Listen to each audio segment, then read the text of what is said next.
అచ్చ తెలుగు కథలు వినడానికి విచ్చేసిన శ్రోతలందరికీ మీ కృష్ణమ్మ కథలు ఛానల్ తరపున స్వాగతం, సుస్వాగతం.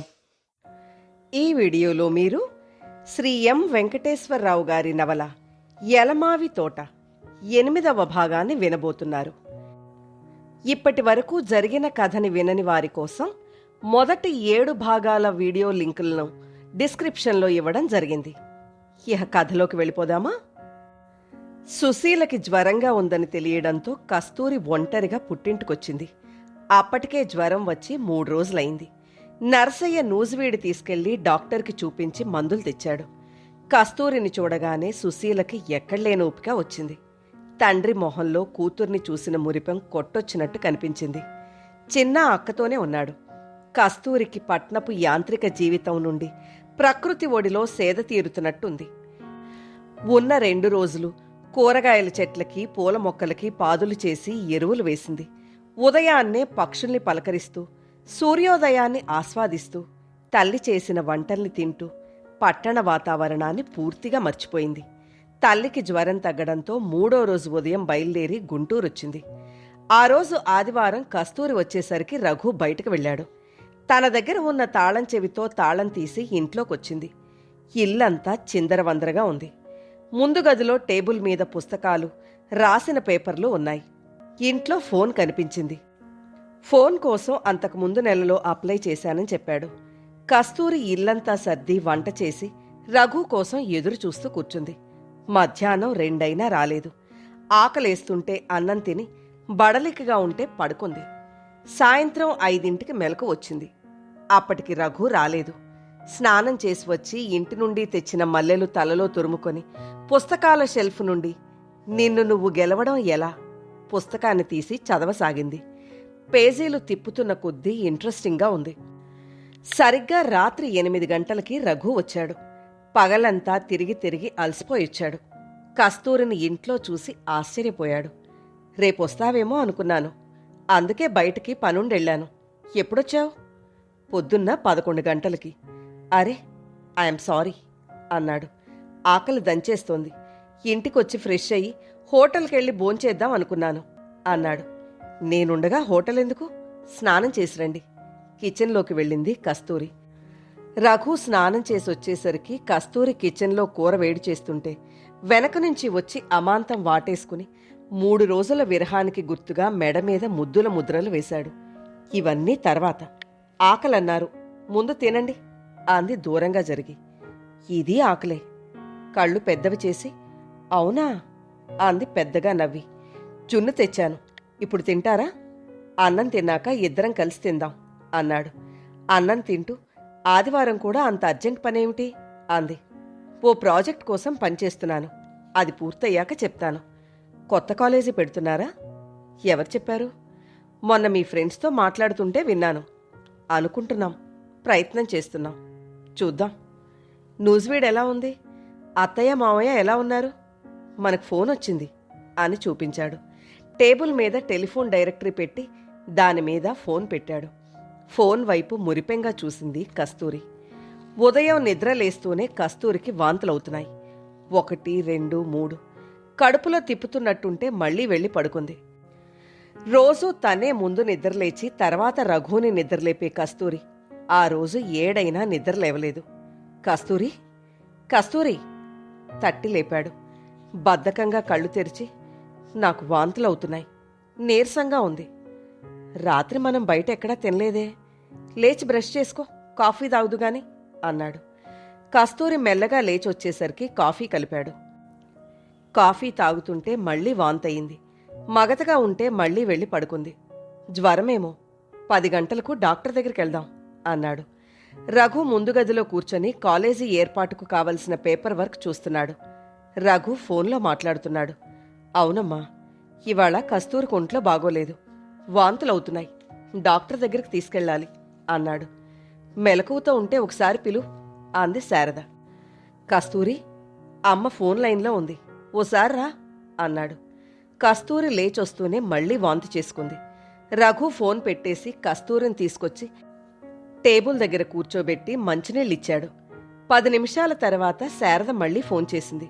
కస్తూరి మాట్లాడుతుంటే రఘు మరోసారి కాఫీ కలపడానికి కిచెన్లోకెళ్ళాడు. కస్తూరి అత్తగారితో మాట్లాడింది. రఘు కాలేజీకి లీవ్ పెట్టాడు. బయటకు వెళ్లి టిఫిన్ తెచ్చాడు. 10 గంటలకి హాస్పిటల్కెళ్లారు. హైదరాబాద్లో హాస్పిటల్ నుండి డిశ్చార్జ్ తీసుకుని 2 రోజుల తర్వాత నూజివీడొచ్చారు ఎంవీఎల్. వచ్చిన ఉత్తరాల కట్టలు తీసి ఒక్కొక్కటిగా చూస్తున్నారు. వరలక్ష్మి గారు వద్దని వారించిన మన ఆరోగ్యం గురించి వాళ్లకు తెలియదుగా, రిప్లై వస్తుందని ఎదురు చూస్తుంటారు అని చూస్తున్న ఉత్తరాల్లో పైడిపాల పనిచేస్తున్న కళాశాలలో ప్రారంభించిన అంతర్ కళాశాలల సాంస్కృతిక ఉత్సవాలకు అతిథిగా రమ్మన్న ఆహ్వానం ఉంది. తను అభిమానించే పైడిపాలంటే ఎంవీఎల్కి గౌరవం, ఎన్నో ఏళ్ల అనుబంధం. వెంటనే తన అంగీకారాన్ని తెలుపుతూ ఉత్తరం రాశారు. మధ్యాహ్నం వరకు ఉత్తరాలకు జవాబులు ఓపిగ్గా రాస్తూనే ఉన్నారు. ఆ రోజు సాయంత్రం అత్తిలి వెంకటరమణ గారు పరామర్శించడానికి వచ్చారు. మాటల్లో హైదరాబాదులో కలిసిన అలిశెట్టి ప్రభాకర్, ఇతర మిత్రుల గురించి ఎంవీఎల్ చెప్పారు. మీ రచనా వ్యాసంగం ఎలా సాగుతోంది అని రమణగారిని అడిగారు. అవన్నీ తర్వాత మాట్లాడుకోవచ్చు మాస్టారు, ముందు మీరు విశ్రాంతి తీసుకోండి అని రమణగారు వెళ్ళిపోయారు. హాస్పిటల్లో గైనకాలజిస్ట్ కస్తూరిని చూసి రక్తం, మూత్ర పరీక్షలు, స్కానింగ్ చేయించి ప్రెగ్నెన్సీ కన్ఫర్మ్ అని చెప్పింది. రక్తంలో హెమోగ్లోబిన్ శాతం తక్కువగా ఉందని, స్ట్రెస్ తీసుకోకూడదని, బలవర్ధమైన ఆహారం తినాలని, 4 వారాల పాటు బెడ్ రెస్ట్లో ఉండాలని చెప్పి మందులు రాసిచ్చింది. ఇంటికొచ్చాక రఘు చిన్నపిల్లాళ్ల సంతోషపడ్డాడు. పిల్లలంటే ఎక్కువ ఇష్టపడే రఘు ఎప్పుడూ పిల్లలతో, విద్యార్థులతో గడపొచ్చని బ్యాంకులో వచ్చిన ఉద్యోగాన్ని వదులుకొని మరీ అధ్యాపక వృత్తిని ఎన్నుకున్నాడు. కస్తూరి ప్రెగ్నెంట్, బెడ్ రెస్ట్ అవసరం అన్నారని ముందు తల్లిదండ్రులకు ఫోన్ చేసి చెప్పాడు. తర్వాత అత్తమామలకు చెప్పాడు. మార్చిలో ఫైనల్ ఇయర్ ఎగ్జామ్స్. ఎలా అంది కస్తూరి. ఎగ్జామ్స్ గురించి ఎక్కువగా ఆలోచించకు, నీ ఆరోగ్యం ముఖ్యం. ఇంకా 4 నెలల సమయం ఉంది. మా అమ్మని రమ్మని చెప్తాను, కొన్ని రోజులు నీకు సహాయంగా ఉంటుంది. కస్తూరి ఏమీ మాట్లాడలేదు. ఆ రోజు రఘు ఇంట్లో కస్తూరితోనే ఉన్నాడు. ఆమెను కాలు కింద పెట్టనీయకుండా అన్ని పనులు తనే చేశాడు. విశ్రాంతి ఇంత ఘోరంగా ఉంటుందా? నాకుంట్లో బాగానే ఉంది, నేను వంట చేస్తాను అంది. నథింగ్ డూయింగ్ అని తనే వచ్చి రాని వంట చేశాడు. ఆ రోజు సాయంత్రం ఇంటి ముందు ప్రదేశంలో కూర్చున్నారు. కొత్తగా తల్లి తండ్రి కాబోతున్న దంపతుల్లో ఉండే ఉత్సుకత వాళ్ళిద్దరిలో ఉన్న కస్తూరికి మాత్రం అంతరాంతరాల్లో డిగ్రీ అయ్యాకైతే బావుండు అనుకుంది. ఇంత తొందరగా పిల్లలు అంది. అంటే ఏంటి? ప్రేమించడం, ఆ తర్వాత పెళ్లి చేసుకోవడం, సంసారం, పిల్లలు, ఇవన్నీ సహజం. ఏది ఎప్పుడు ఎలా జరగాలో అలాగే జరుగుతుంది అన్నాడు. ఆ రోజు రాత్రి పొద్దుపోయే వరకు కబుర్లు చెప్తూనే ఉన్నాడు రఘు. ఎంవీఎల్ని చూడడానికి బలరాం, జాన్ గారు, డీకేఎం, ఆర్ఎన్ఆర్, వైద్యుల కృష్ణారావు గారు వచ్చారు.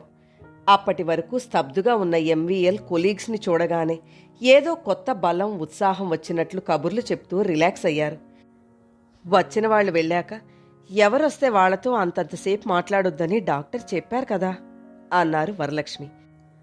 వాక్ స్వాతంత్ర్యం లేకుండా చెయ్యికయ్యా, ఆప్యాయంగా వచ్చిన వాళ్లతో మాట్లాడకుండా ఎలా పంపుతాం అన్నారు. అవన్నీ తర్వాత, ముందు మందులు వేసుకోండి అని దగ్గరుండి టాబ్లెట్స్ వేయించారు వరలక్ష్మి. మరుసటి రోజు ఉదయానికి చలపతిరావు, శారద వచ్చారు. ఒంట్లో ఎలా ఉందమ్మా అన్నారు చలపతి. బావుంది మామయ్య గారు, కంగ్రాట్స్, ఇంత త్వరగా నన్ను నానమ్మని చేస్తున్నందుకు థ్యాంక్స్ అంది శారద.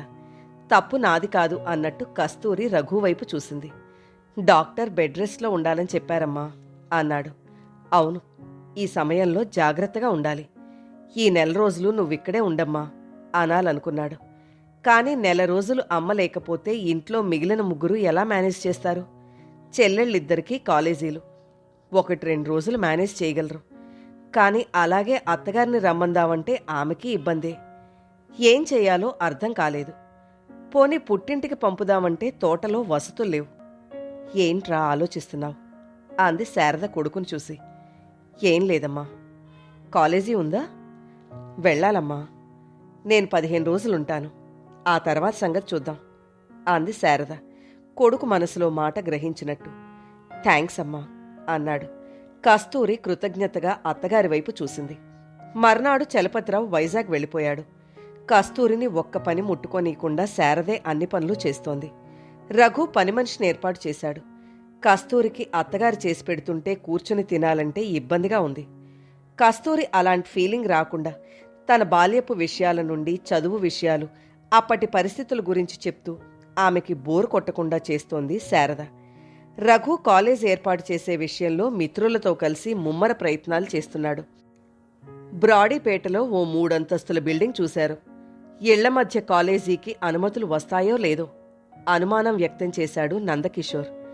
ఆ ప్రయత్నం ఫెయిల్ అయింది. తర్వాత మంగళగిరి, నల్లపాడు, అమరావతిలలో పరిశీలించారు.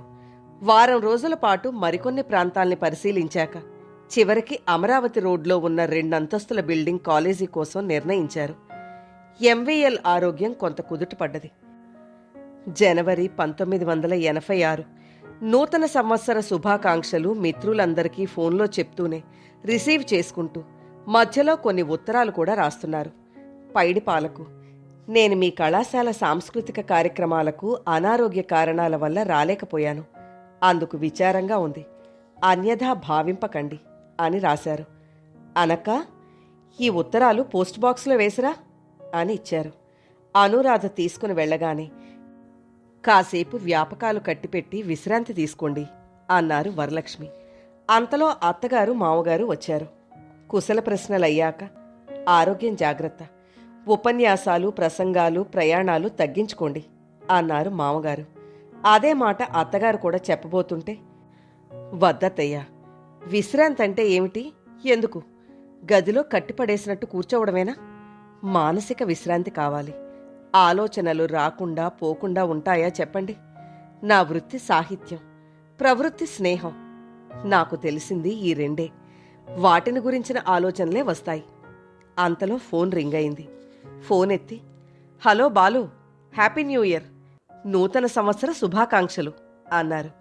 అయ్యా, ఫోన్ చేసింది నేను చెప్పడం అయ్యాక నువ్వు చెప్పడం బాగుంటుంది. ఆరోగ్యం ఎలా ఉంది? Take care. వరలక్ష్మి గారికి, పిల్లలకి శుభాకాంక్షలు. సాంగ్ రికార్డింగ్ ఉంది, వెళ్ళాలి. తర్వాత మాట్లాడతా అని బాలు ఫోన్ పెట్టేయబోతుంటే, ఒక్క నిమిషం ఉండు, ముందు నేను చెప్తే ఏంటి, తర్వాత నువ్వు చెప్తే ఏంటి? అందుకే కుడి ఎడమైతే పొరపాటు లేదో అన్నారు సీనియర్ సముద్రాల. త్వరలో కలుద్దాం అని ఫోన్ పెట్టేశారు ఎంవీఎల్. రఘు, నందకిషోర్, ధనపాల్, సత్యనారాయణ కలిసి అమరావతి రోడ్లో 2 అంతస్తుల బిల్డింగ్కి అడ్వాన్స్ ఇచ్చి లీజు కాంట్రాక్టు రాయించుకున్నారు. క్లాసులకు కావలసిన విధంగా బిల్డింగ్లో మార్పులు చేర్పులు మొదలుపెట్టారు. ఫర్నిచర్ ఆర్డర్ చేశారు. 10వ తరగతి పరీక్షలకు ముందే సిద్ధం చేసి ఇంటర్మీడియట్ తొలి బ్యాచ్తో మొదలు పెట్టాలనే ఉద్దేశంతో ప్రయత్నాల్ని ముమ్మరం చేశారు. పబ్లిసిటీ కోసం పోస్టర్లు, కరపత్రాలు, ఆడియో క్యాసెట్లు తయారు చేయడానికి రఘు ఏర్పాట్లు చేశాడు.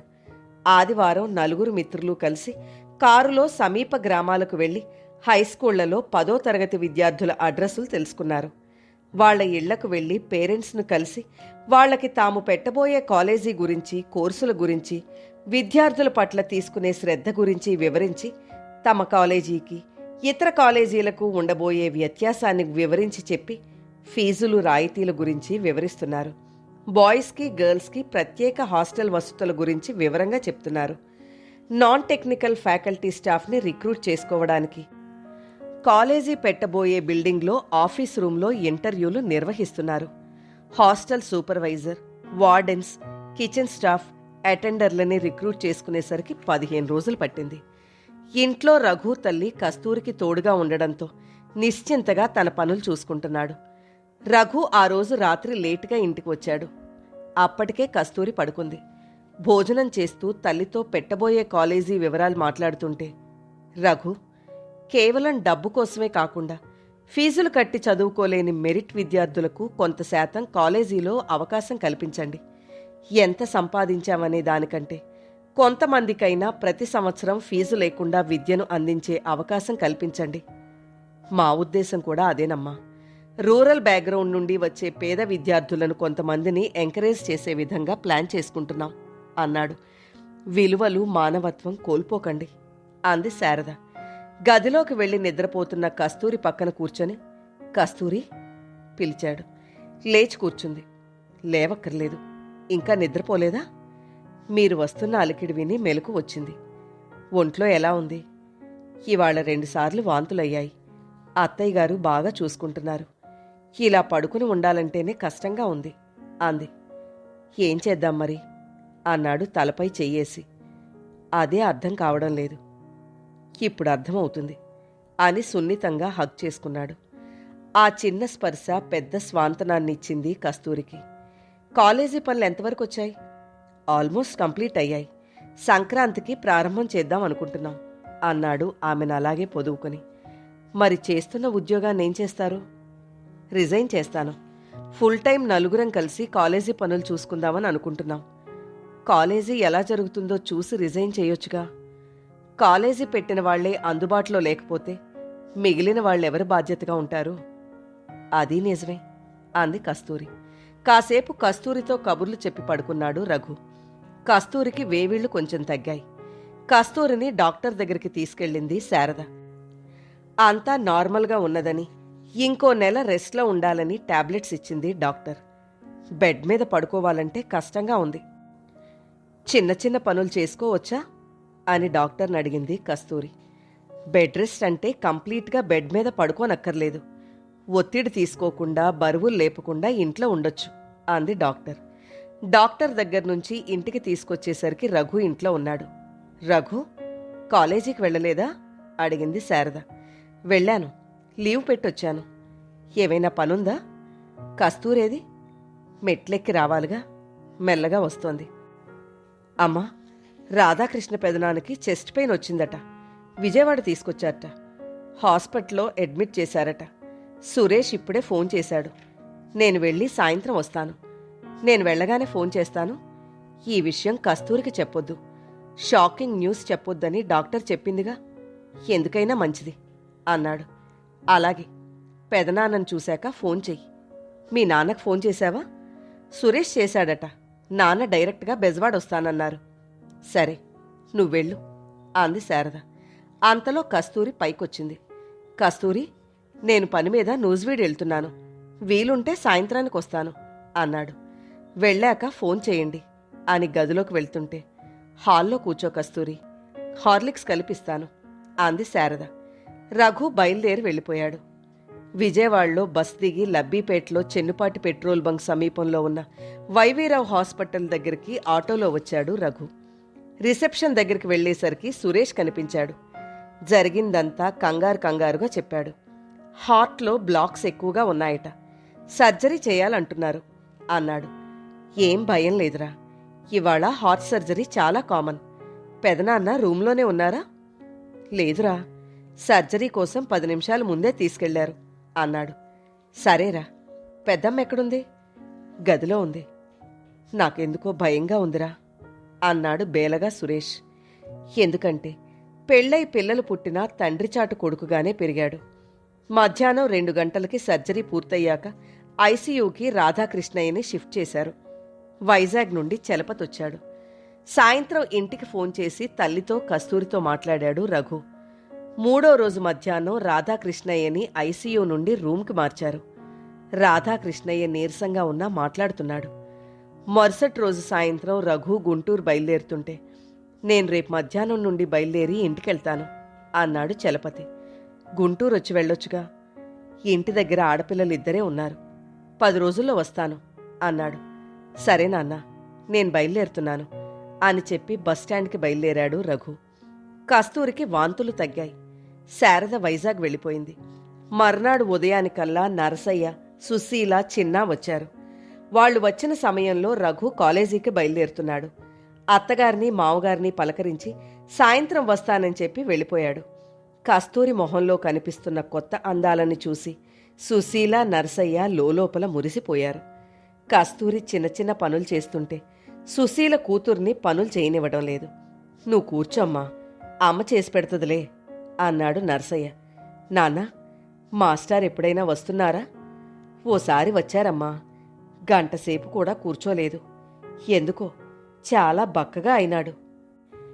ఏందయ్యా, ఒంట్లో బాగుండట్లేదా అని అడిగితే, నాకేమయ్యా, ఆరోగ్యంగా ఉన్నాను అన్నాడమ్మా. అయినా ఫోన్ ఉందిగా, ఉన్నారేమో, ఫోన్ చేసి మాట్లాడు అన్నాడు. నిజమే అని ఎంవీఎల్ ఇంటికి ఫోన్ చేసింది. హలో, ఎవరు? ఆ అమ్మాయి గొంతు. నా పేరు కస్తూరి, మాస్టర్ స్టూడెంట్ని. ఉన్నారా? లేరు, హైదరాబాద్ వెళ్ళారు. ఎప్పుడొస్తారు? తెలీదండి అని ఫోన్ కట్ చేసింది. నానోయ్, మాస్టారు హైదరాబాద్ వెళ్ళారంట. నువ్వు ఇంటికెళ్ళాక కాలేజీకెళ్ళి ఓసారి కలిసిరా అంది. అట్టనే వెళ్ళొస్తా అన్నాడు నర్సయ్య. సంక్రాంతికి కాలేజీ ప్రారంభించాలన్న పట్టుదలతో రఘు అతని మిత్రులు ఏర్పాట్ల కోసం ముమ్మరంగా తిరుగుతున్నారు. కాలేజీకి మాస్టర్ మైండ్స్ జూనియర్ కళాశాల అని పేరు ఖరారు చేశారు. ప్రారంభోత్సవానికి ఎవరెవరిని పిలవాలో లిస్టు తయారు చేసుకున్నారు. ఇన్విటేషన్ డిజైన్ చేశారు. పెదనాన్న రాధాకృష్ణయ్యకి ఎలా ఉందో కనుక్కుందామని సురేష్కి ఫోన్ చేశాడు రఘు. నీకే ఫోన్ చేద్దామని అనుకుంటున్నాన్రా. నాన్న 5 నిమిషాల క్రితమే చనిపోయాడు. ఎలా? డిశ్చార్జ్ చేశాక ఇంటికి తెచ్చాం. నిన్న అర్ధరాత్రి 3 గంటలకు మళ్ళీ గుండెల్లో నొప్పొస్తోందన్నాడు. ఆస్పత్రికి తీసుకెళ్దాం అనుకునేంతలో అంటూ ఏడుస్తూ చెప్పాడు. ఇంట్లో ఉన్న నర్సయ్యని బయటకు పిలిచి విషయం చెప్పాడు రఘు. సరే బాబు, కస్తూరికి చెప్పేదా వద్దా అన్నాడు. కస్తూరికి నేను చెప్తాను. ఇంకో 4 రోజులు తనకి తోడుగా ఉండండి మీరిద్దరూ అన్నాడు. సుశీలని చిన్నాని ఉంచుతాను బాబు, నేనింటికెళ్తాను. ఇప్పటికే 3 రోజులైంది. ఎవరైనా మనిషి దొరికితే ఏర్పాటు చేసి రేపొచ్చేస్తాను అన్నాడు. సరే అని కస్తూరితో విషయం చెప్పాడు. అలాగా? ఆశ్చర్యం వ్యక్తం చేసింది. ఎందుకంటే రాధాకృష్ణయ్య కుటుంబంతో ఆమెకి అంత అనుబంధం ఇంకా ఏర్పాటు కాలేదు. నందకిషోర్కి సత్యనారాయణకి ఫోన్ చేసి చెప్పాడు. తనతో పాటే మామగారిని తీసుకుని టాక్సీలో అడవినెక్కలం వెళ్ళాడు రఘు. రాధాకృష్ణయ్య మరణం ఇంట్లో వాళ్ళకి ఊళ్ళో వాళ్ళకి తీర్చలేని లోటుగా అయింది. ఊర్లో అందర్నీ సమానంగా చూసే ఆయనకి చుట్టుపక్క గ్రామాల్లోనూ మంచి పేరుంది. అమెరికా నుండి రామ్మోహన్ ఒక్కడే 4వ రోజు వచ్చాడు. చలపతి కుటుంబంతో వచ్చాడు. 2 రోజుల తర్వాత రామ్మోహన్ ఎంవీఎల్ ఇంటికి ఫోన్ చేశాడు. ఇంట్లో అనురాధ ఫోన్ ఎత్తి హైదరాబాద్ వెళ్లారని చెప్పింది. ఎప్పుడొస్తారు? తెలీదండి అనగానే ఫోన్ కట్ అయింది. రాధాకృష్ణయ్య కర్మకాండలు పూర్తయ్యేలోపే యలమావి తోటను రఘు కస్తూరి పేర్ల మీద రిజిస్టర్ చేస్తానంటే రఘు తమకి వద్దని తిరస్కరించాడు. రామ్మోహన్ అన్నమాట ప్రకారం రఘుకి నచ్చచెప్పి యలమావి తోట కస్తూరి పేర రిజిస్ట్రేషన్ చేయించాడు. కర్మకాండలు పూర్తయిన 2వ రోజు రామ్మోహన్ అమెరికా వెళ్ళిపోయాడు. చలపతిరావు, శారద యలమావి తోటకెళ్ళి నర్సయ్య, సుశీలను చూసి వైజాగ్ వెళ్ళిపోయారు. రఘు గుంటూరు వచ్చేశాడు. మాస్టర్ మైండ్స్ జూనియర్ కాలేజీ పేరుతో ఇంటర్మీడియట్ బోర్డుకి ప్రభుత్వపు పర్మిషన్ కోసం అప్లై చేసి కార్పస్ ఫండ్ కూడా కట్టాడు. రాజకీయంగా తెలిసిన వాళ్లతో పైరవీ చేయించాడు. అయినా పనవడం లేదు. సంక్రాంతికి ప్రారంభించాలనుకున్నారు కానీ పర్మిషన్ రావడం ఆలస్యం అవడం ఓ పక్క, రాధాకృష్ణయ్య మరణం మరో పక్క. సంక్రాంతికి ప్రారంభించాల్సిన కాలేజీ వాయిదా వేయాల్సొచ్చింది. జనవరి 20వ తారీఖుకి ఎంబీఎల్ నూజివీడుకొచ్చారు. కానీ అనారోగ్యం ఆయన్ను వదిలిపెట్టలేదు. కాలేజీ నుంచి కొలీగ్స్, విద్యార్థులు, తెలిసిన మిత్రులు వచ్చి చూసెళ్తున్నారు. విశ్రాంతినివ్వని వ్యాపకాలు అనారోగ్యానికి తోడవుతుంటే దానికి తోడు తెరిపి లేకుండా ఫోన్లు వస్తూనే ఉన్నాయి. 3 రోజుల తర్వాత ఉన్నట్టుండి అర్ధరాత్రి ఎంవీఎల్ తీవ్ర అస్వస్థతకు గురవడంతో వెంటనే అమెరికన్ ఆసుపత్రిలో అడ్మిట్ చేశారు. ఆ వార్త తెలిసిన వెంటనే లెక్చరర్స్, విద్యార్థులు ఉదయానికల్లా ఆసుపత్రి వద్దకు చేరుకున్నారు. క్రిటికల్ కండిషన్లోకి వెళ్లిపోయారు ఎంవీఎల్. కొన్ని గంటల పాటు ఆసుపత్రిలో మరణత్రాసాన్ని అనుభవించిన ఎంవీఎల్ ఇన్నేళ్లుగా అలుపెరగకుండా జీవితకాలానికి సరిపడా పంచిన స్నేహ పరిమళ సుగంధాలను, నిస్వార్థ సాహితీ సేవలను నెమరు వేసుకుంటూ అనారోగ్య విశ్రాంతిని కూడా భరించలేక జనవరి 23న ఈ కవిచంద్రుడు అస్తమించాడు. అప్పటి వరకు కామాలతో కొనసాగిన స్నేహ సాహిత్య జీవితానికి ఫుల్ స్టాప్ పెట్టేశారు. మిత్రులకి, శిష్యులకి, పెద్దలకి, పిల్లలకి, మరెందరెందరికో అవిశ్రాంతంగా స్నేహ సౌరభాలు పంచి ఇహ మిగిలింది నీతోనే అంటూ దేవుడి దగ్గరకు వెళ్ళిపోయారు.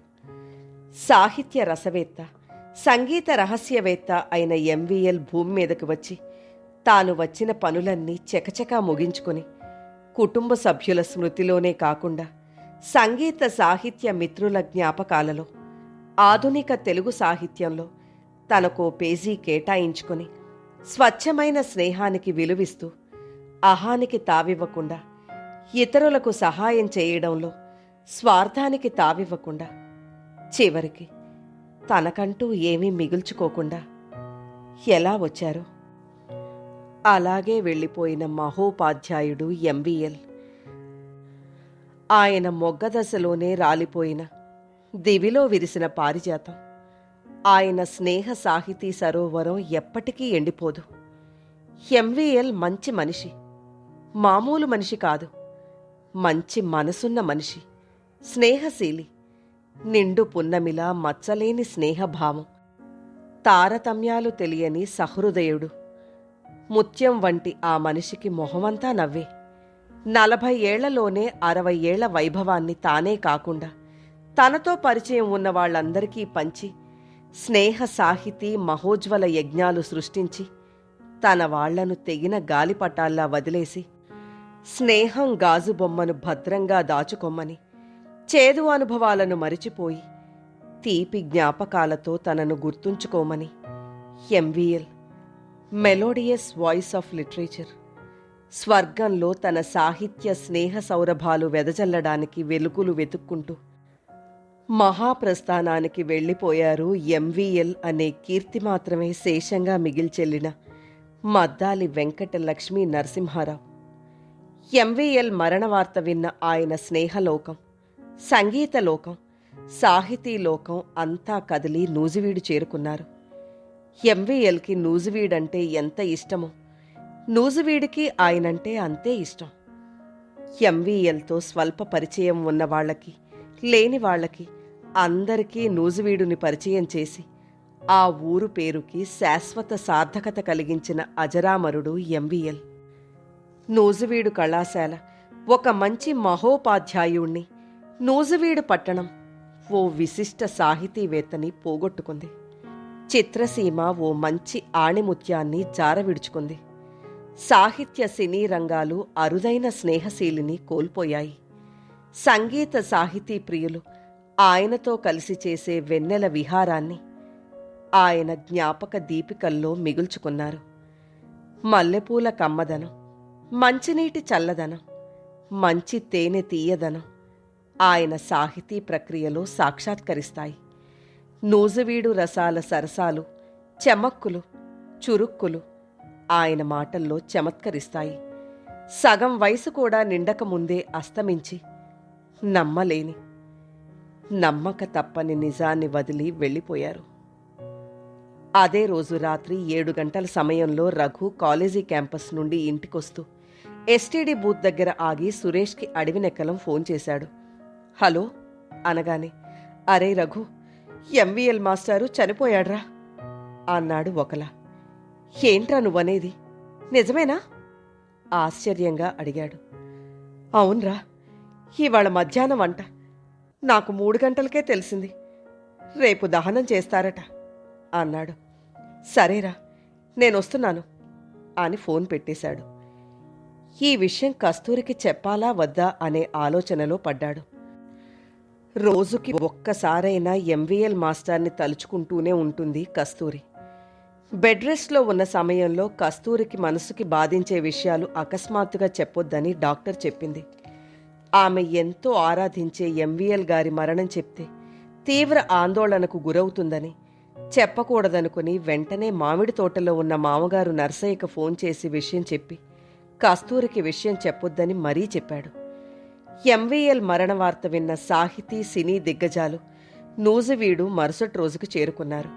ముళ్లపూడి వెంకటరమణ తదితరులు సాహిత్య అభిమానులు వచ్చారు.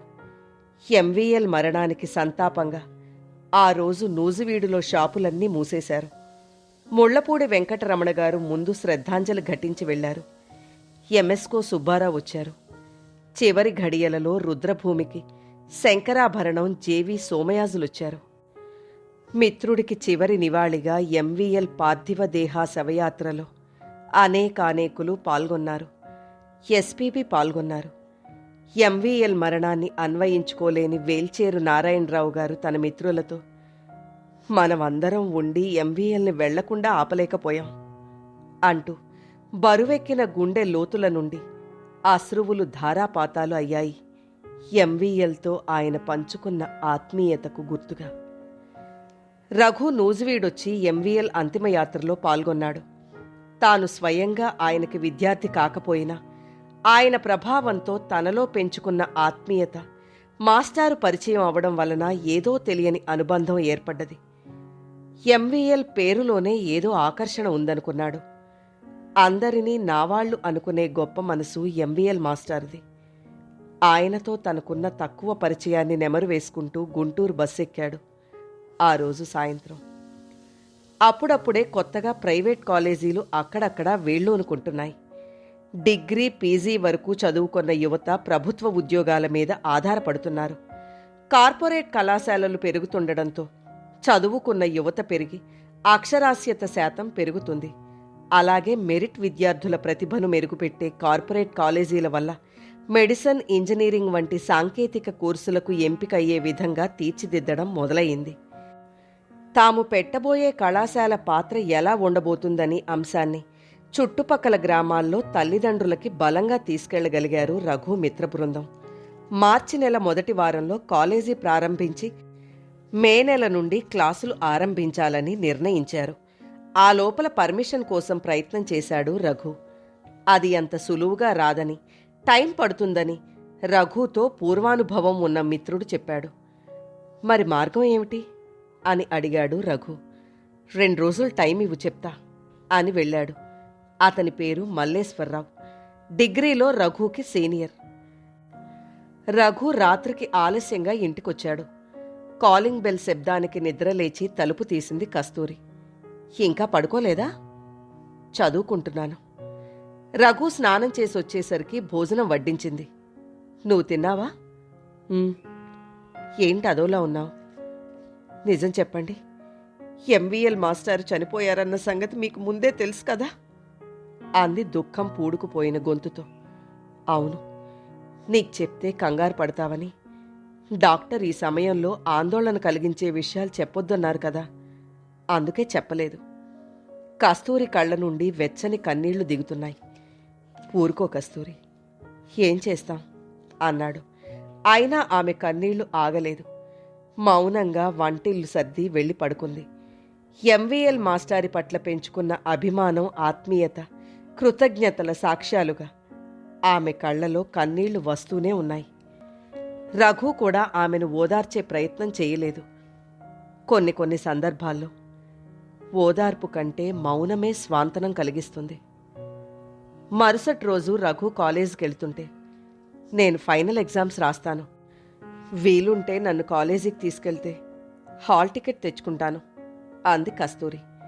అలాగే, ఈరోజు ఏసీ కాలేజీకి వెళ్ళి హాల్ టికెట్లు ఇస్తున్నారో లేదో కనుక్కుంటాను. ఇస్తుంటే రేపెళ్ళి తెచ్చుకుందాం. రేపు డాక్టర్ దగ్గరికి చెకప్కి వెళ్ళాలి. అలాగే, ఆ 2 పనులు రేపు చేసేద్దాం అని వెళ్ళిపోయాడు రఘు. కస్తూరి మనసు ఎంవీఎల్ మాస్టారి మరణాన్ని అన్వయించుకోలేకపోయింది. ఆయన మాటలు, ముఖ్యంగా తనను ప్రోత్సహించిన తీరు గుర్తొచ్చిన కొద్దీ మనసు మెలిపెడుతోంది. తననే కాదు, తనలాంటి వారెందరికో విద్యాదానం చేసిన నిస్వార్థ అధ్యాపకుడాయన. మానసిక ఊరట కోసం మాస్టారు ఇచ్చిన పుస్తకాల్లో నిన్న సత్యం, నేటి స్వప్నం పుస్తకం తీసి చదవడం మొదలుపెట్టింది కస్తూరి. మల్లేశ్వరరావుని ఇంటికెళ్ళి కలిశాడు రఘు. రాంబాబని నా ఫ్రెండ్ సుబోధిని జూనియర్ కళాశాల పేరుతో అన్ని పర్మిషన్లు తీసుకుని కాలేజీ ప్రారంభించాడు. 2 ఏళ్ల పాటు నడిపి సరైన ప్లానింగ్ లేక మూసేశాడు. మీకు పర్మిషన్ ఇచ్చేదాకా అదే పేరుతో కాలేజీ ప్రారంభిస్తానంటే అతనికి ఎంతో కొంత ముట్ట చెప్పి ఆ కాలేజీ పునఃప్రారంభించొచ్చు. మీకు ఓకే అయితే నేను అతనితో మాట్లాడి ఏర్పాటు చేస్తాను అన్నాడు. రఘుకి ఆ ప్రపోజల్ నచ్చింది. మిత్రులకు చెప్పాడు. అంతే, సుబోధిని జూనియర్ కళాశాల పునఃప్రారంభానికి ఏర్పాట్లు ముమ్మరమయ్యాయి. సుబోధిని జూనియర్ కళాశాల పోస్టర్లు, ప్రచార కార్యక్రమాలు మరోసారి మొదలుపెట్టారు. వారం రోజు మార్చిలో కాలేజీ ప్రారంభోత్సవానికి కావలసిన అన్ని ఏర్పాట్లు పూర్తయ్యాయి. ఇంటర్వ్యూలో సెలెక్ట్ చేసిన టీచింగ్, నాన్ టీచింగ్ స్టాఫ్ను పిలిచి మాట్లాడారు. కస్తూరి ఎగ్జామ్స్కి ప్రిపేర్ అవుతోంది. ఇంట్లో ఉన్నప్పుడు కస్తూరితోనే గడుపుతూ, ఆమెకు పనిలో సాయం చేస్తూ సమయం దొరికినప్పుడు బయటకు తీసుకెళ్తున్నాడు. తల్లిదండ్రులకు, అత్తమామలకు కస్తూరి ఆరోగ్యం గురించి తెలియచేస్తున్నాడు. మరోపక్క కాలేజీ ఏర్పాటుకు మార్చి 5వ తారీఖుగా ముహూర్తం నిర్ణయించారు. అందంగా ఇన్విటేషన్ కార్డులు ప్రింట్ చేయించి గుంటూరు ఎంపీ, ఎమ్మెల్యేలకు, రాష్ట్ర విద్యాశాఖ మంత్రికి అందజేశారు. నలుగురు మిత్రులు చుట్టుపక్కల గ్రామాల్లో ప్రముఖుల్ని ఆహ్వానించారు. కాలేజీ ప్రారంభోత్సవానికి తల్లిదండ్రులు, కస్తూరి తల్లిదండ్రులను పిలిచాడు. ఉదయం 9 గంటలకు పూజా కార్యక్రమాలతో కార్యక్రమం మొదలైంది. ఆహ్వానించిన వారంతా వచ్చారు. తమ కాలేజీకి, ఇతర కాలేజీకి ఉండే వ్యత్యాసాన్ని మిత్రులు ఒక్కొక్కరుగా వచ్చిన వాళ్లకి వివరించారు. తల్లిదండ్రులు పిల్లలపై పెట్టే ప్రతి పైసాకి న్యాయం చేస్తామని, తల్లిదండ్రులు ఏ సమయంలోనైనా యాజమాన్యంతో మాట్లాడొచ్చని వివరించారు. తాము నలుగురు అధ్యాపకులమే కాబట్టి విద్యార్థుల భవిష్యత్తును దృష్టిలో పెట్టుకుని విద్యాబోధన ఉంటుందని తెలియచేశారు. అందరి అభినందనల మధ్యన సుబోధిని జూనియర్ కళాశాల ప్రారంభమైంది. ఆ రోజు నుంచి అడ్మిషన్లు మొదలయ్యాయి. కథలోని తరువాయి భాగాన్ని నెక్స్ట్ వీడియోలో వినండి. కథ నచ్చితే లైక్ చేయండి. మీరు లైక్ చేయడం వల్ల మరింత మందికి ఈ కథలు చేరతాయి.